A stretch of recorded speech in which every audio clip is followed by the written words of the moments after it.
What's up, everybody? This is Colin from Holistic Heritage Homestead. I hope you're all well. I'm here with my best friend Herbie and his daughter, who is my goddaughter, Tessa. Say hi, Tess. Hi.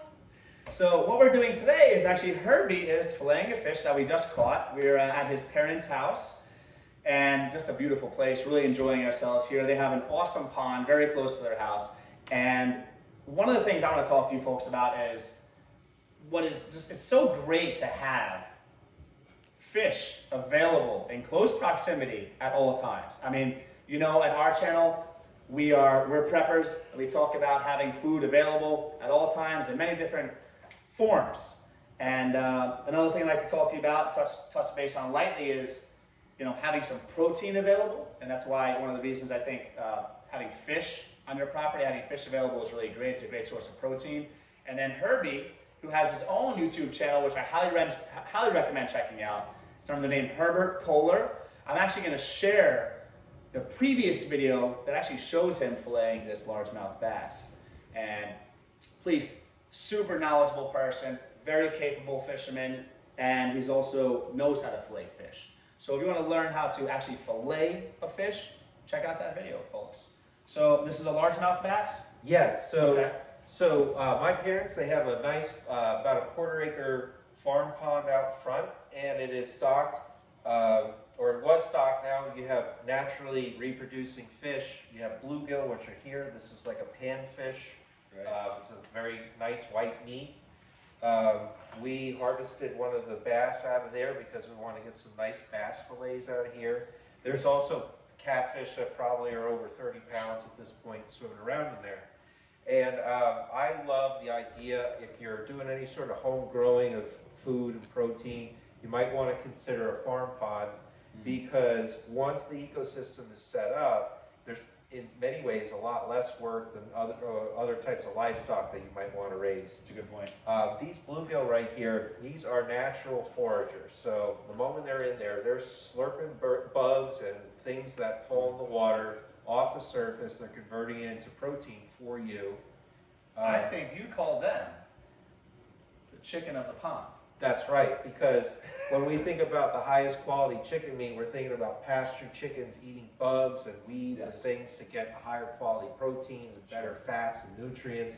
Well, that's what these guys are doing underwater, and they lay eggs like crazy, and you don't have to incubate them because they just hatch on their own, and then you have a whole new generation of fish. Okay. We like the largemouth bass because it kind of creates a little bit of an equilibrium in the ecosystem. These guys will kind of will allow some of the bigger fish to keep growing while feeding on some of the smaller fish. They're a lot of fun. They're very aggressive, and they fillet very nicely. It's usually frowned upon to keep your largemouth bass if you're fishing in lakes because it's more of a sport fish. But if you're raising your own and you need to harvest periodically, a largemouth bass is a good eating fish. Same thing with catfish. People live in places where there's health advisories and they're bottom feeders, and so people don't feel safe. But if you raise your own catfish, you'll get really nice big catfish fillets. That's a great point. You know, just like we raise our own livestock, where we grow our own vegetables, we know how they were raised. We know how the animals were raised. We know how the produce was raised and taken care of. We know what went into it. So that's, I think, an excellent point, is that when you're fishing public waterways, if that's what they would be called, but you're fishing lakes and rivers that other people have access to, do your research, find out how clean they are, and like you said, public advisories. Yeah, they monitor. You know, as much as we sometimes are like, I don't know who to trust. Sure. When it comes to recognizing, like, okay, this river has certain PCBs or heavy metals or things like that, you know, different species are going to interact with that differently. It may be okay to keep your bluegill. These tend to be a much safer fish, whereas a bottom feeder like a carp or a catfish, that may be not the best for you. Because they accumulate. Yeah, exactly. So, all right, awesome information. Definitely food for thought. Definitely, you know, some things for us to think about. So you just show this awesome fillet you did. Yeah, so this is, you know, I mean, I used to go fishing more saltwater. I grew up around Long Island, so we used to catch these things called sea bass, which was a very similar look. And this reminds me of that. It's a nice easy to fillet, thick, white, meaty fish. Okay. When you cook it, it's very tender. Okay. I would say it has as much flavor as any of the panfish that you eat, and it's great table fare. You know, there's a lot of protein, very little fat. You know, any type of white flaky fish recipe that you would normally use, a largemouth bass will work for that. So you know, and then just from the nutrition perspective, you know, it's hard to grow protein in other ways, right? You're either dealing with plant protein, which may not be as bioavailable as certain animal proteins. Balanced amino acid profiles. Exactly. Or you're dealing with animals, but you know, everything's going to take work. I like ponds because there's more setup work to happen, but then once kind of everything's in place, it's minimal upkeep. Whereas if you have, let's say, a duck pond or a duck pen, you know, there's going to be a lot more turnover as far as the bedding and making sure that the feed is there, especially during the winter. These guys slow down their metabolism during the winter, so it's not like you're worrying about keeping the feed up. They'll just adjust to the environment. And you know, so if you're thinking about having protein on your establishment, give it a strong consideration about what you might want to have in a pond. So for a dietary consideration, protein is one of the main things we're focused on as far as a macronutrient. That's one of the major benefits of fish.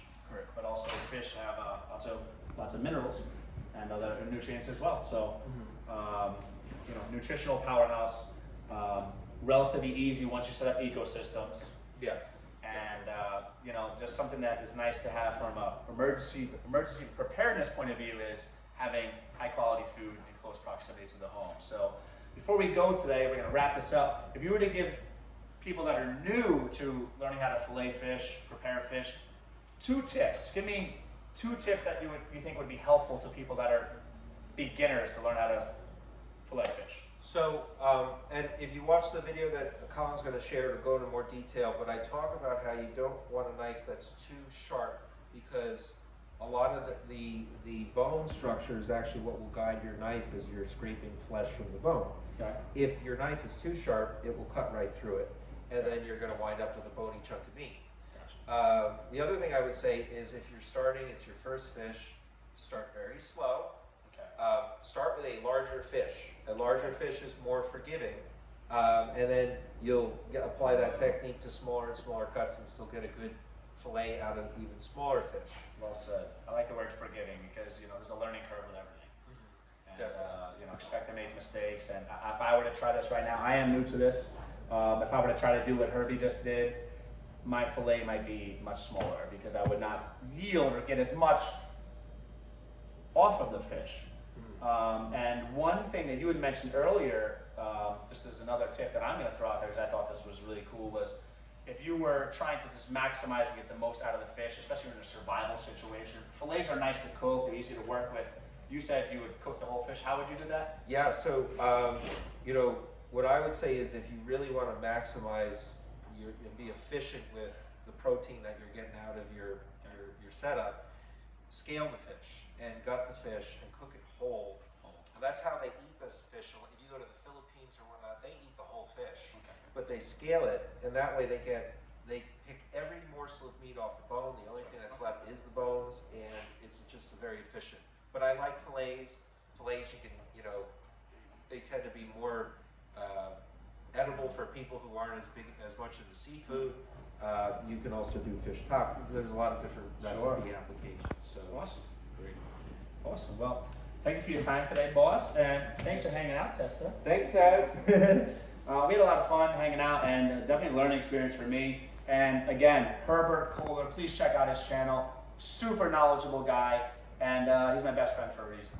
Okay? Same here. I hope you're all well, and check out that video. Check out his playlist. He's got a lot of good stuff in there. Also, a very knowledgeable gardener. Okay? Take care, everyone.